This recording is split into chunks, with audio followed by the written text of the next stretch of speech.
Welcome back, Mr. Goodberry. The First Star Logistics studio is fully equipped and ready to record.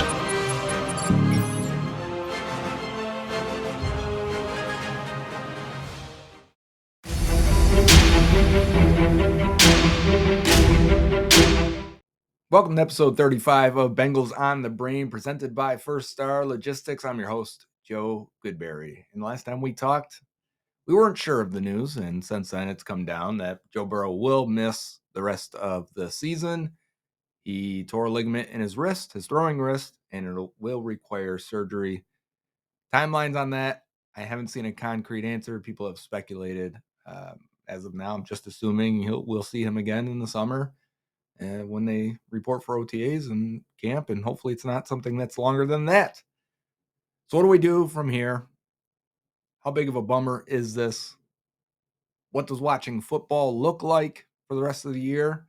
Let's face it, there's a lot of people that joined on when the Bengals got good, when Joe Burrow was fun and exciting, and they drafted Jamar Chase, and a lot of LSU fans migrated to the Bengals, and a lot of young kids looking for an exciting team to watch gravitated to the Bengals as a fun team. And now without Burrow, what happens? What do you do? How do you watch football? We've been here before. If you've been a Bengals fan for a long time, and just a general NFL fan, your quarterback gets hurt and it stinks. And, a lot of times that's it for your season. But there's still things to watch for. There are still things to evaluate, which is where we will focus specifically, evaluating the things that and the players that will be here for the future. And I put up a poll question because I wasn't sure what I was feeling the day after. I was definitely disappointed and sad and upset, but not to the point that I was when Burrow hurt his knee in 2020. So I put up a poll question. I want you guys to answer, and I'm going to talk through it a little bit before we get to the film. But put your answer in the comments below. What Burrow injury affected you the most? Was it the 2020 knee injury versus Washington, or was it the 2023 wrist injury on Thursday night versus the Baltimore Ravens? 2020, you're not expecting this team to go anywhere. It's a young team. They weren't expected to win more than, I think it was 5.5 games. May have been 4.5 games that year. The expectations were extremely low for this team, even though it was the COVID year. That may have had some impact on how we felt about it, because everyone kind of needed something. You needed an escape. You needed to see the outside world a little bit more and watch this team. And it was a great way to forget about some of the things, even with them not winning the games. Burrow was exciting. It was fun to watch. The development was evident and clear. Plus, you're a Heisman winning first overall pick, fighting against the narrative that this team and this franchise was going to kill Joe Burrow, that Cincinnati is where quarterbacks go to die. And then that happens. Right as it felt like they were turning the corner, too. Like, yeah, they at that point only had 2 wins. I think they're 2-8-1. They had a tie versus the Eagles. But it felt like they were getting better. They were scoring more than 20 points a game. They're scoring and throwing for more yards every week. And it was like, okay, this offense is starting to find its footing. Joe Burrow's starting to find his footing. Remember, there was no offseason that year, no training camp and preseason. Truncated, I should say. It was a limited offseason. But then the injury happened, and it's gruesome, and it was ugly, and I saw it once and never wanted to see it again. It led to getting Jamar Chase, which was excellent, when maybe people are weighing that now and saying, hey, you got Jamar Chase out of it. It wasn't that bad. He bounced back and he went to the Super Bowl the next year. All fair points, but at the time, you didn't know that. At the time, it just felt like this team, this franchise was ruining a quarterback and getting him hurt. And you couldn't, because, like, if you were around in 2020, the O-line was bad and everyone knew it. And he was taking hits. And the way his play style, we knew he would always take hits, and he was just getting beat and pummeled at times. And then finally, one broke him. And it was so I found 2020 to be super devastating in terms of just visually having a reaction, feeling sad, feeling upset that we're rooting for a franchise that'll never get it right. He bounced back. Everything was good. 2023, because of the calf injury, the way they started off the year 1-3, Now they went 4-1 once he got healthy, and I think this team would have been fine. I see people saying, "Hey, they weren't going to win Super Bowl anyways this year. They were too bad on defense, or couldn't run the ball well enough, or Burrow wasn't playing as good as he has previous years." I think a lot of that is factoring in the first 4 weeks when they clearly weren't themselves, versus the last 5 weeks where they're winning games. And would they have beaten the Ravens? I don't know. They were winning when he left the game, but there was still a few minutes left in the half, and then you got a whole second half. Watching the film, I thought at that point, if you asked me who's going to win the game, I would have said Bengals. But it could go anyway. That was still early. But it pretty much kills your year this year. Can they win with Jake Browning? Browning looked okay. We're not going to focus much on the offense today in the film review because it's so disjointed when a backup gets inserted into a game. The game plan's not for him, right? The cadence, everything, and the timing, everything is just off completely. I'm going to evaluate the offense more when we get a full week of practice, 10 days really for Jake Browning to get ready and settled into this role. But still on the topic of 2023, I think they were going to get it together. I think they were going to smooth the things out they needed to. The defense was a bigger concern for me. Were they getting better, or were they reliant on the offense getting leads and making the game so much easier for them? The missed tackles were still an issue. The coverage was still an issue. The pass rush was still an issue. So I don't know if they would have been as good as they needed them to be like they were the previous 2 years. But I still think they would have gotten to the playoffs. And anytime you do that, and if Burrow would have been healthy and right, you got a chance to make noise. So this season hurts. But I did have concerns about this team overall, despite me thinking they were making the playoffs. But I put up the poll. It got 12,000 votes. 61% say 2023 is more hurt them more, affected them more, however you want to interpret this question, than the 2020 injury. So whatever you left in the comments there, I will read them. I am interested in what you guys have to say.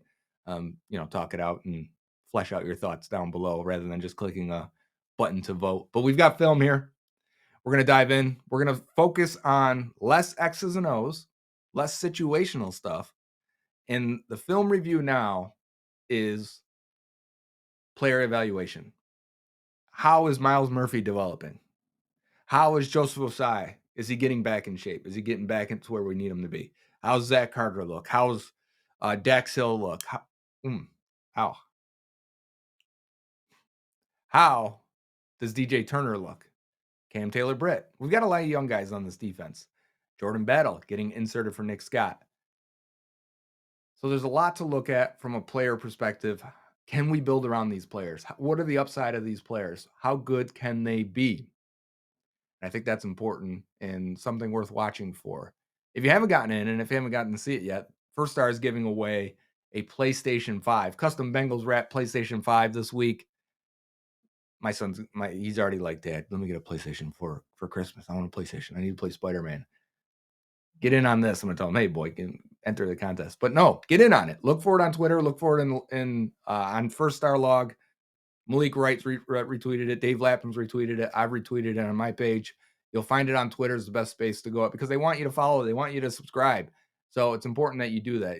We will do a giveaway here just for YouTube comments, especially to keep it interesting the final half of this year here. But make sure you get on the contest. Get in on it. First Star is always giving something crazy away.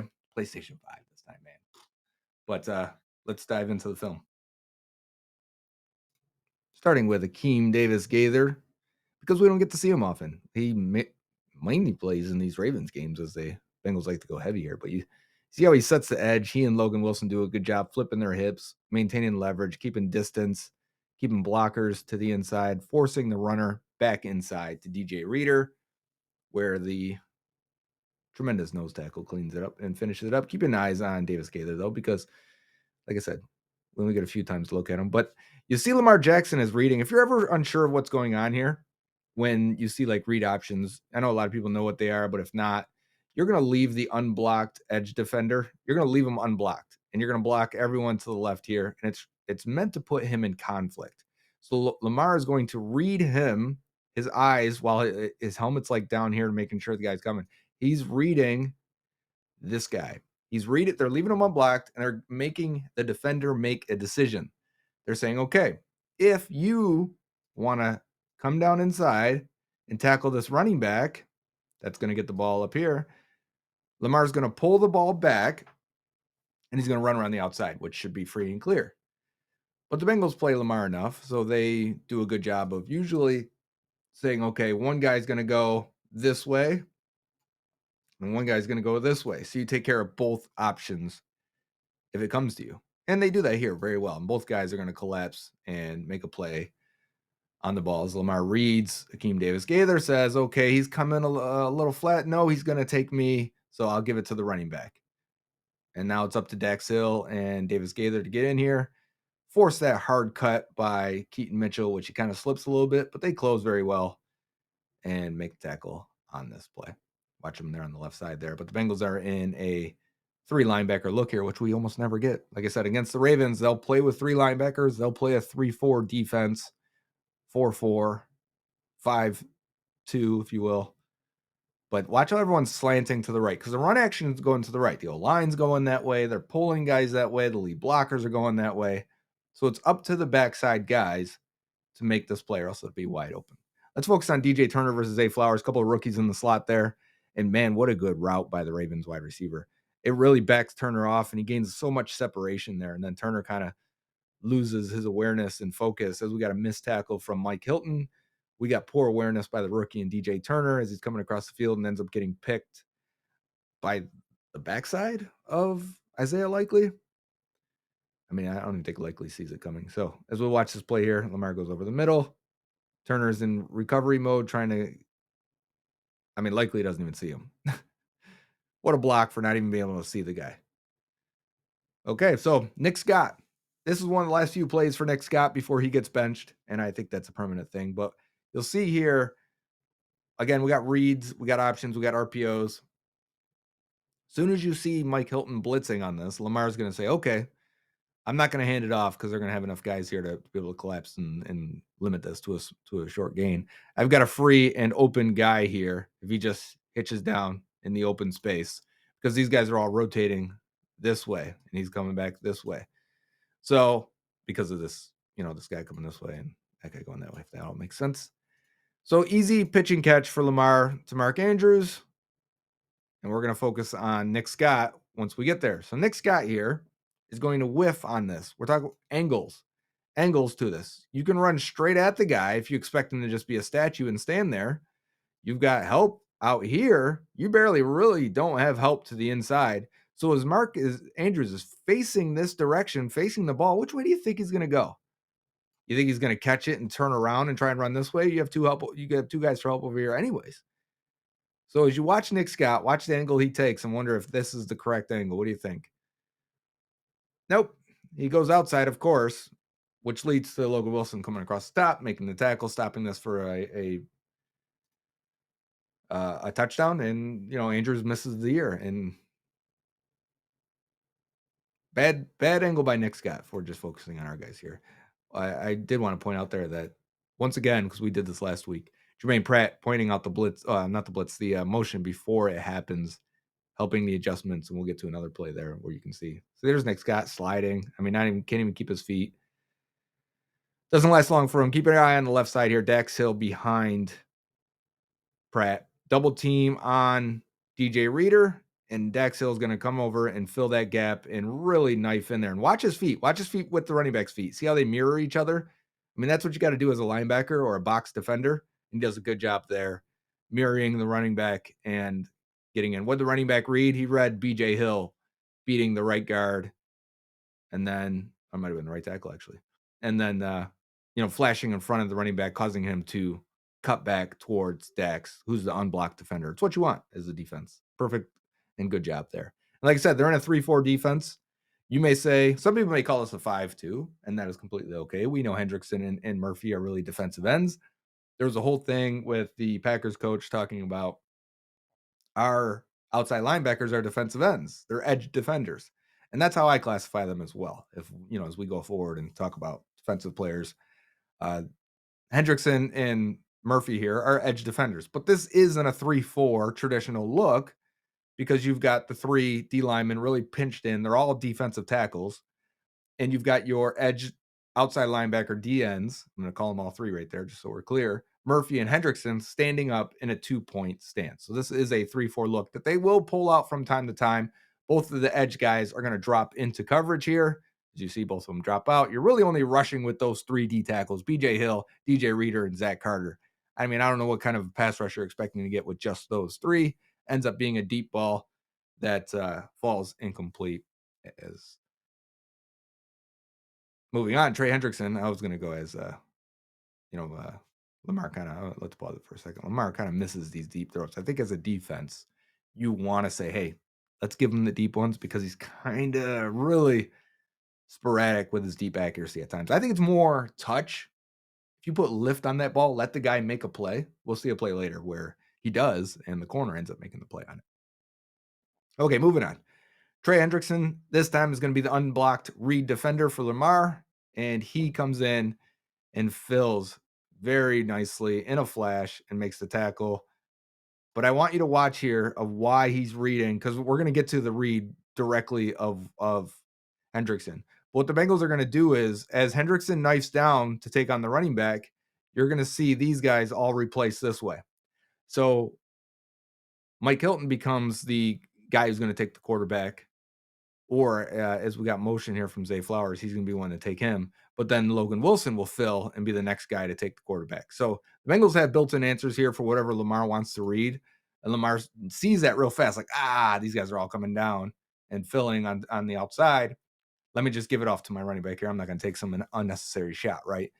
And Hendrickson does just a great job. Let's watch him. Which way does he go? And is he taking the quarterback or the running back here? If you're Lamar Jackson, if you're the quarterback reading, is you to hand it right here? Which way is he going? Clearly, he's going for that running back.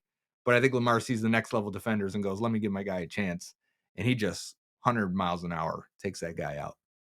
Dex Hill versus Isaiah Likely. I love watching Dex versus tight ends, see how he does, see how he covers, and he does a good job there in man coverage. Everyone's covered on the backside, and it ends up being a sack by Trey Hendrickson. So let's watch Hendrickson, watch his pass rush plan, watch him go to work. The Bengals are showing 6 guys coming because Mike Hilton walking up in that box here.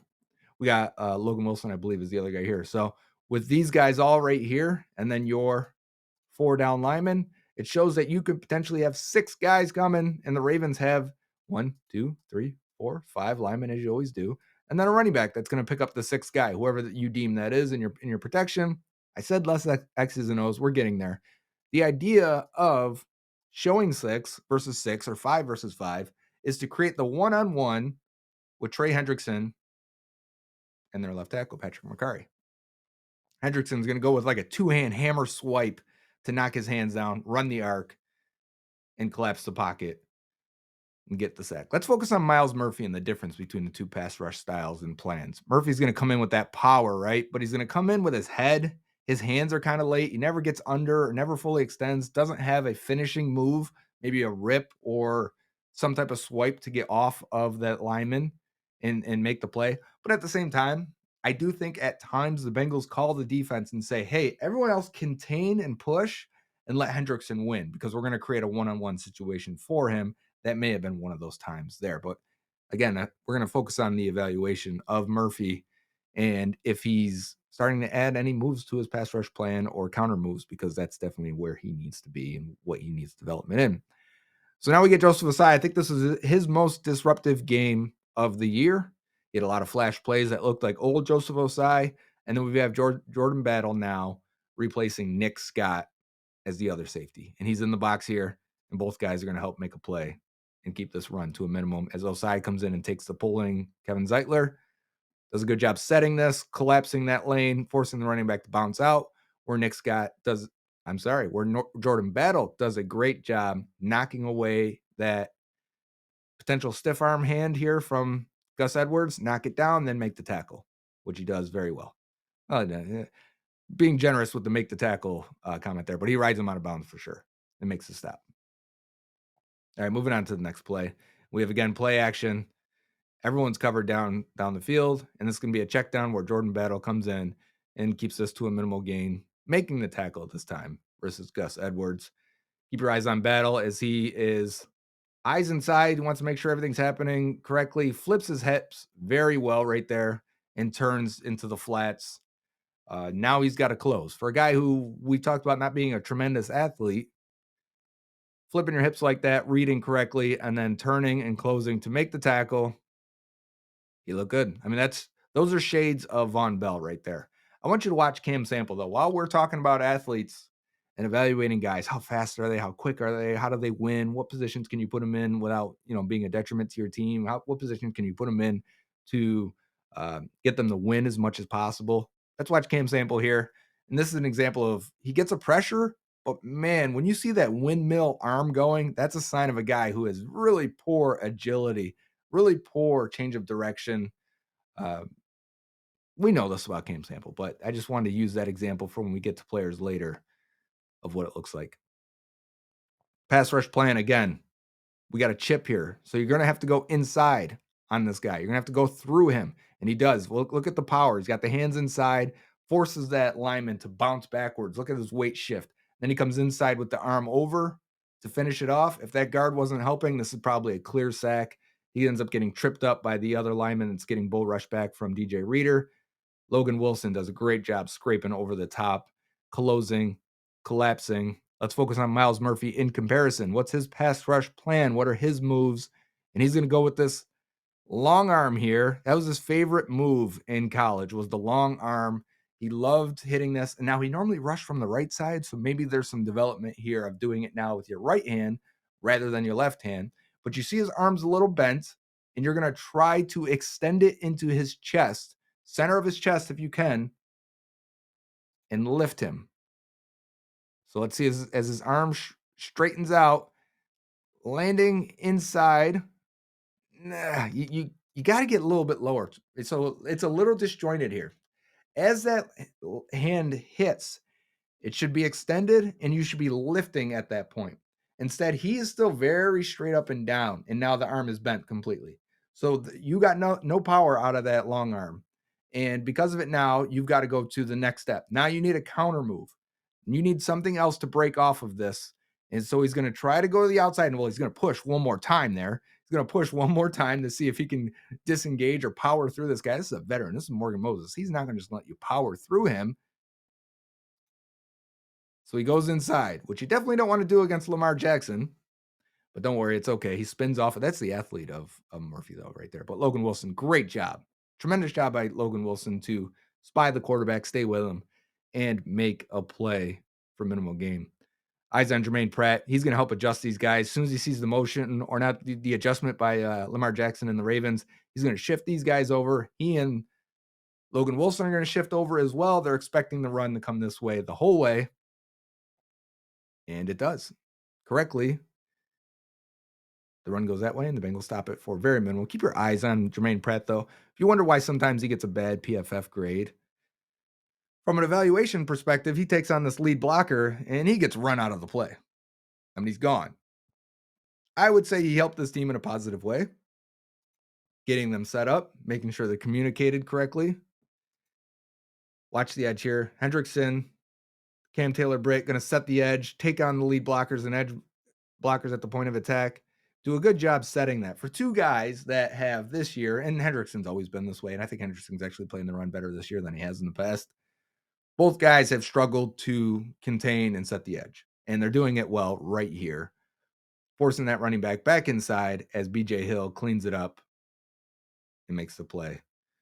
Focusing on BJ Hill and see what he does here. He's got to take on this double team, and this double team is going to collapse him and try and force him inside to create the wall to run in. He does a good job of using the arm over swim, getting back to the hole. He's diving, flailing on the ground, but I don't care. He's doing his thing there. He's helping make the stop. Keep your eyes on BJ Hill again. He's going to win in the pass rush versus John Simpson. Hit the quarterback. It's a deep ball here. This is the one that Cam Taylor-Britt knocks away beautifully. What great coverage and ball skills there. Great job. Bengals are showing a cover zero blitz on the next one. So when you got everyone back, you're assuming this is just some type of man coverage here, right? Just across. You got all these targets. You've got all these weapons lined up, and you're going to bring everyone. At least that's what you're going to show. So you need a quick pass from the Ravens, or at least you're expecting one on defense as well. Bengals are showing this cover 0, and let's see how it goes. And there they are. Everyone's coming. They drop one guy out. Lamar's got to break the pocket, run. Nobody is open, and he throws it away. Good job containing by the edge guys. We're going to focus on them. We've got Myles Murphy and Jordan Battle on the right side. Rookies, first, second round picks. They got to contain. They got to hold the edge and then collapse. Be fast enough. Be enough of an athlete to chase down Lamar Jackson. The guys love it on the sideline. One thing I want to focus though on here is because we've showed Nick Scott, who's out there right now, but we've showed Nick Scott before having poor awareness of the surrounding blockers, right? Whether he's in the box, whether he's running the alley, whether he's just taking on somebody on the edge, especially doesn't see that slot receiver come over and just deplete him and clear him. You can clearly see here Jordan Battle's eyes are inside, right? He's looking at Lamar. So what is his awareness like? Does he have the field vision here to realize that, hey, Odell Beckham's going to chip me? And if he does, do you have the power to stay on your feet and stay inside? We've seen Nick Scott get absolutely cleared on those plays. So good job, Battle, and good job being an athlete for Myles Murphy to get around on the outside and help keep Lamar from fully running out of those pockets. Because I think if the receiver gets a nice clean hit on that, we've seen guys get depleted on that every week in the NFL. Your eyes are so focused inside, you don't see that guy, and he'll deplete you. Now the edge is set. Lamar could just take off right away. It's man coverage. He could run for a while. Good job, Jordan Battle. I want to focus on Osai here. Keep your eyes on Osai if you can. Watch him hustle. This is the play that gets flagged. Weird flag. But Osai is just, these are all linebackers and corners, DBs, and he's outrunning a lot of them. The hustle from him seems to be back. It's a good thing because I do think they're going to have to rely on him a little bit more. Let's save some of these guys. Let's save Hendrickson and Hubbard a little bit if the Bengals aren't into it. Bengals are showing a cover 1, middle of the field closed. They're going to rotate, and it's going to be Chidobe Awuzie, the guy farthest down on the screen. He's going to rotate into the other cover 2 safety at the snap, and they're going to drop everyone into coverage, and Lamar can't find anyone open. This is what happens when you bring 4 from a different angle, which this time it's going to be Mike Hilton from the slot, and they're going to drop out Joseph Osai from the defensive end. So they're only rushing 4. They're just rushing it from a different spot here. So let's see here. Watch Joseph Osai. He's reading the run because you got the action coming to you. The play action. They're pulling this guy across. And once he realizes it's not a run, all right, let me drop back into coverage, which he's going to get right into the passing lane of Lamar Jackson. Lamar was going to hit this inbreaker here. He pulls it down. Now everyone's containing here. You got BJ Hill on one side. You've got Mike Hilton on the other side, and you're rushing through the middle, hopefully trying to push Lamar one way or the other, make him make a play if you can with Myles Murphy and DJ Reader. And they're getting a little push there, a little more dancing than you'd like, but now they leave up an open lane. Lamar sees it, and he's going to have to go for it. Now you need your guys that were containing to collapse. And Joseph Osai, working as the spy here, needs to come in, fill in the middle there, collapse onto Lamar if you can. Get him to stop, what you do right here. Great job by those 3 and the entire defensive line. Good job by those guys keeping Lamar in, and the coverage on the backside, obviously. Osai and Murphy working together on the same side. We're going to have a little stunt and twist. Osai's going to get pressure on the outside. Murphy's going to get pressure after Lamar breaks the pocket. Just be an athlete. That's what we need from you right now, Murphy. One guy's going to go outside here. Watch Osai. Keep your eyes on Osai. I like the way he dips here. Watch how he dips around this corner. Don't give him that shoulder. The only thing I'm missing right there is break that guy's arm off you a little bit to finish that play and get down and turn it into a sack, right? Eyes back on DJ Turner. Nice jam. Now, he doesn't want this guy to go inside. That's why his hips flip open, and then he has to flip his hips the back way and ride this guy to the sideline. Very good coverage by DJ Turner on Zay Flowers there, getting a little revenge for getting smoked earlier. This one won't be the highlight, right? They won't show this on ESPN and on Twitter and all that. DJ Reader getting held. I want to talk about holding for a second because officiating is weird. This was a terribly officiated game, obviously. But these are the type of holding calls I want to see and only want to see. When the defender gets yanked down unfairly after beating his opponent, and he has a chance to make a play on the ball carrier or the ball, and you get yanked down after you've beaten your guy. That's a hold all day in my book. I want that to be called. I think that's a clear and obvious one, and it gets called most of the time. This next play is a call that does not get called all the time. It's actually in the rule book that says if you do this, you can't expect to get a flag. Basically, it's going to be sometimes it's called. It is, but let's play it. Let's play it, and I'll explain more. So Hendrickson misses. Remember that two-hand swipe earlier we saw where he hits it? It's like a hammer swipe because both hands are fists. He's coming down with power, bang, and then he goes to the outside with the rip. Once you knock that outside hand down, that's good. You're good. Go to the rip and finish the play because you won. He misses his rush right there. He misses with his hands. Watch him. You missed. So the outside hand of the blocker is still on your shoulder pad. It is allowed to be there. He is allowed to block you and win. As long as he stays between himself and the quarterback. Once Hendrickson moves to now, his next move, he's stringing together moves here. So he's going for the swipe and then the rip. And the rip here is that left arm coming across. And you see it makes a 90-degree angle. You're trying to, that rip is supposed to come up once you've knocked that hand out. That left hand, that left tackle. Once you knock it down, the rip comes up to protect yourself so he can't get his hand back to get you again. That's what that's for.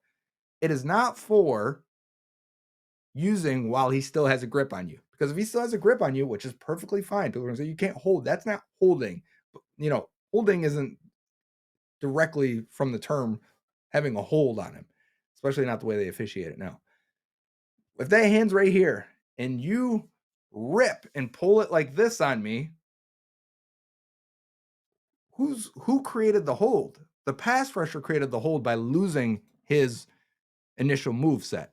And now, as long as that guy stays between he and Jackson, between Hendrickson and Jackson, they'll never call it. And I don't want that to be called. I don't want to reward players for underthrown deep balls that turn into pass interference. The defender's doing his job. We saw that in this game. I don't want to reward guys for missing your pass rush move and then turning it into a situation where it looks like a hold. I don't want to reward that. I want to reward guys if they clearly beat the defender, have a shot to make a play, and are held and stopped from doing so. Hendrickson didn't have a shot to make a play because the guy stayed between he and Jackson, and Hendrickson created that what looked like a hold. And it says in the rule book, if you use a move similar to a rip that looks like a hold, it's not a penalty. Eyes on Miles Murphy to the right. Again, we're talking pass rush plans, stringing plays together. We're going with the bull rush again. You've got to lift that outside hand off of him. If you're going to go with the bull rush now and then lift that outside hand off, here it goes. You can't get it off him. Can't get it off him. So now you got to come with a rip move to finish it. He does get pressure at the end there as Lamar's drifting in the pocket. That's the terrible call. Horrible call. Perfect coverage by DJ Turner, to be honest. But as we're watching Murphy here on the left side, and he's going to come up that power again. So he's going to try and use power and then go to a rip. But that rip only works if you can get that hand off of him. And he failed to do it on the first move. So all of that needs to, in my opinion, all of that for Murphy needs to come quicker. You watch directly from Hendrickson to Murphy. Hendrickson hits power, goes to the rip. Hits power, then goes to the swim. Goes with the swipe, and then goes with the rip. Like they are right after the next. You're stringing together your move and then counter, move and then counter, or your move and then second move to win, because sometimes you're setting up the one and to just get to the other. Murphy's take time. His are power. Okay, now let me go with the rip. Long arm doesn't work. Let me go to the bull. Like you've got to string these together faster. They got to be smoother, and everything has to work in conjunction if you want to win more consistently at the NFL level. Osai, again, dipping inside. Get off of that guy. Now chase down the running back. Good job getting involved. Cam Sample with the tackle being unblocked. Man, DJ Reader, you almost never see this.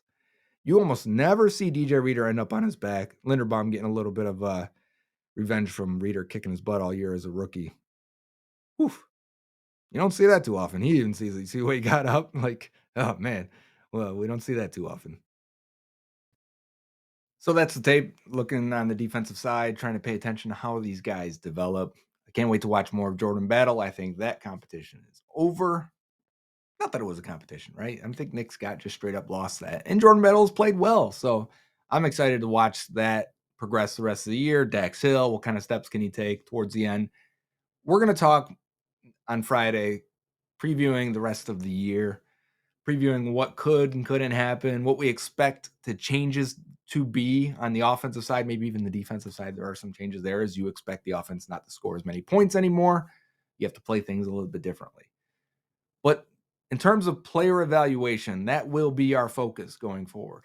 We want to know if these players should be extended. Should they be re-signed? Like Jonah Williams, if he's going to cost $16 million for the next 4 years or so, if you sign him to a 4-year extension, is that worth it? So we'll put the microscope on him. We'll put the microscope on Cordell Volson because I'll have to make a decision there. And then I know, like, as I'm saying these names, you're feeling reactions like, no, yes, well, let's be sure. Let's watch these because the microscope is going to be on these guys much harder over the final 7 games. Is that how many are left? Yeah, 7 games are left. But the idea is to figure out who can help this team and who can't, because I think we all felt this roster was a top 3 to 5 roster in the league. And they struggled. When Burrow wasn't healthy, the cascading effect, the defense looked like crap. The offense was bad. And then Burrow gets healthy and everything's great again. The defense plays well again. Can it all just be Burrow? I've always been a proponent that franchise quarterback is so the impacts, special teams, running game, the defense, everything gets impacted by it. The whole energy in the stadium and in the organization is different when you believe in that guy and he is that dude and he's healthy. So now we'll see these guys without that safety blanket, without their Superman. How does the Justice League look without their Superman? That's the question of the day. No, but that's where we'll figure out which of these guys we want to keep. Do we want Irv Smith? Do we want Tanner Hudson? Not that Tanner hasn't done anything wrong, but I mean, is he a guy you sign for 2 years after this? Do you let's see T. Higgins without Joe Burrow. If we even see T. Higgins, he's pretty hurt, right? He's missed 2 weeks. Are we going to see him this week? We'll find out. I guess Friday we'll update if he practices it or not. Until then, though, happy Thanksgiving, and hope you follow the show. Hope you click subscribe, hit the notification bell if you can. Make sure you're following and getting in on First Stars giveaways. The show still goes on in a lot of ways. You may be less interested, but if you stick with the show, I think I'll show you how we stay invested as Bengals fans as the season is going to take a turn that we were not expected for. Until next time. Dave Lapham here, and every day I am grateful for my experience to have played professional football. As a player, I realized self-motivation, leadership, and appreciating your teammates are key. At First Star Logistics, you can use those same attributes to create the life you want for you and your family. Build your future by working hard like I did.